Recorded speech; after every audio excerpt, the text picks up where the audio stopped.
नमस्कार दोस्तों, UP triple S C पेट complete syllabus Sindhu घाटी की सभ्यता। आज हम इसका क्विज टेस्ट लगाएंगे। अगर वीडियो आपको अच्छा लगता है तो वीडियो को लाइक, कमेंट, शेयर और सब्सक्राइब करें। चलिए क्विज शुरू करते हैं। हमारा पहला क्वेश्चन है, हड़प्पा सभ्यता का सर्वाधिक मान्यता प्राप्त काल है, बताइए। इसका सही आंसर क्या होगा? Option C. ऑप्शन बी 2500 से 1700 ईसा 1750 ईसा पूर्व। कौन सा होगा? Option B. अगला क्वेश्चन,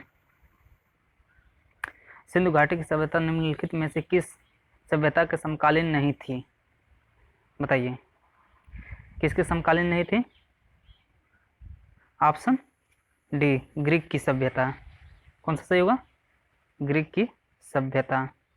अगला क्वेश्चन, सिंधु घाटी की सभ्यता कहाँ तक विस्तृत थी, बताइए। सिंधु घाटी की सभ्यता कहाँ तक विस्तृत थी? ऑप्शन डी, पंजाब, राजस्थान, गुजरात, उत्तर प्रदेश, हरियाणा, सिंध और बलूचिस्तान। कौन सा सही होगा? Option D. अगला क्वेश्चन, सिंधु घाटी की सभ्यता में घोड़े के अवशेष कहाँ से मिले हैं, बताइए। सिंधु घाटी की सभ्यता में घोड़े के अवशेष कहाँ से मिले हैं? Option A, Surkotada. कहाँ से मिले हैं? सुरकोटडा। अगला क्वेश्चन, सिंधु घाटी स्थल कालिबंग किस प्रदेश में है? सिंधु घाटी स्थल कालीबंगन किस प्रदेश में है? Option A, Rajasthan. कहाँ है? राजस्थान में। अगला क्वेश्चन, निम्नलिखित में से किस पदार्थ का उपयोग हड़प्पा काल की मुद्राओं के निर्माण में मुख्य रूप से किया गया था, बताइए। किसका प्रयोग किया गया था? सेल खड़ी का। Option A. अगला क्वेश्चन, हड़प्पा सभ्यता किस युग की थी? हड़प्पा सभ्यता किस युग की थी? कांस्य युग, नवपाषाण युग, पुरापाषाण युग, लौह युग। कौन सा युग सही होगा? ऑप्शन ए, कांस्य युग। अगला क्वेश्चन, सिंधु घाटी सभ्यता के लोगों का मुख्य व्यवसाय क्या था? सिंधु घाटी सभ्यता के लोगों का मुख्य व्यवसाय क्या था? ऑप्शन ए, व्यापार था। क्या था? व्यापार था। अगला क्वेश्चन, हड़प्पा सभ्यता के निवासी थे, बताइए। हड़प्पा सभ्यता के निवासी थे कौन थे? ग्रामीण थे, शहरी थे, या आवार या खानाबदोश थे, जनजाति थे? क्या थे? शहरी थे। Option B. अगला क्वेश्चन, सिंधु सभ्यता के घर किससे बनाए जाते थे? सिंधु सभ्यता के घर किससे बनाए जाते थे? ऑप्शन ए, ईंट से। अगला क्वेश्चन, हड़प्पावासी किस वस्तु के उत्पादन में सर्वप्रथम थे? हड़प्पावासी किस वस्तु के उत्पादन में सर्वप्रथम थे? कपास। Option C. अगला क्वेश्चन, निम्नलिखित विद्वानों में से हड़प्पा सभ्यता का सर्वप्रथम खोजकर्ता कौन था? हड़प्पा सभ्यता का खोजकर्ता कौन था? दयाराम साहनी। कौन थे? दयाराम साहनी। Option D. अगला क्वेश्चन,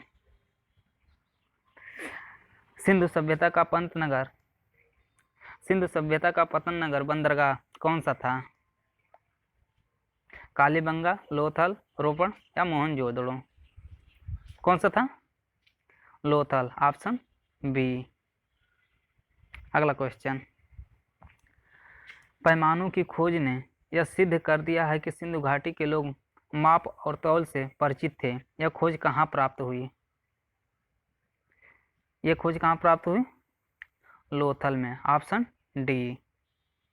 कहाँ प्राप्त हुई थी? लोथल। Option D. अगला क्वेश्चन, हड़प्पाकालीन समाज किन वर्गों में विभक्त था? हड़प्पाकालीन समाज किन वर्गों में विभक्त था, बताइए। ऑप्शन बी, विद्वान, योद्धा, व्यापारी और श्रमिक। कौन सा सही होगा? Option B. अगला क्वेश्चन, सिंधु सभ्यता का सर्वाधिक उपयुक्त नाम क्या है? सिंधु सभ्यता का सर्वाधिक उपयुक्त नाम क्या है? हड़प्पा सभ्यता। क्या है? हड़प्पा सभ्यता, ऑप्शन ए। अगला क्वेश्चन, हड़प्पा सभ्यता की खोज किस वर्ष में हुई थी? हड़प्पा सभ्यता की खोज किस वर्ष में हुई थी? 1921 ईस्वी में, ऑप्शन डी। किसके द्वारा? दयाराम साहनी के द्वारा। चलिए अगला क्वेश्चन, हड़प्पा सभ्यता के बारे में कौन सी उक्ति सही है? बताइए, हड़प्पा सभ्यता के बारे में कौन सी उक्ति सही है? उन्होंने पशुपति का सम्मान करना आरंभ किया था। कौन सा सही है? ऑप्शन सी, उन्होंने पशुपति का सम्मान करना आरंभ किया था। अगला क्वेश्चन, हड़प्पा के लोगों की सामाजिक पद्धति थी उचित, समाजवादी, दास श्रमिक आधारित, वर्ण आधारित, जाति आधारित। क्या थी? ऑप्शन ए, उचित समतावादी। क्या थी? उचित समतावादी। चलिए दोस्तों, यहीं पर हमारा क्विज टेस्ट समाप्त होता है। अगर वीडियो आपको अच्छा लगा हो तो वीडियो को लाइक, शेयर, सब्सक्राइब हम कमेंट करें। Thank you.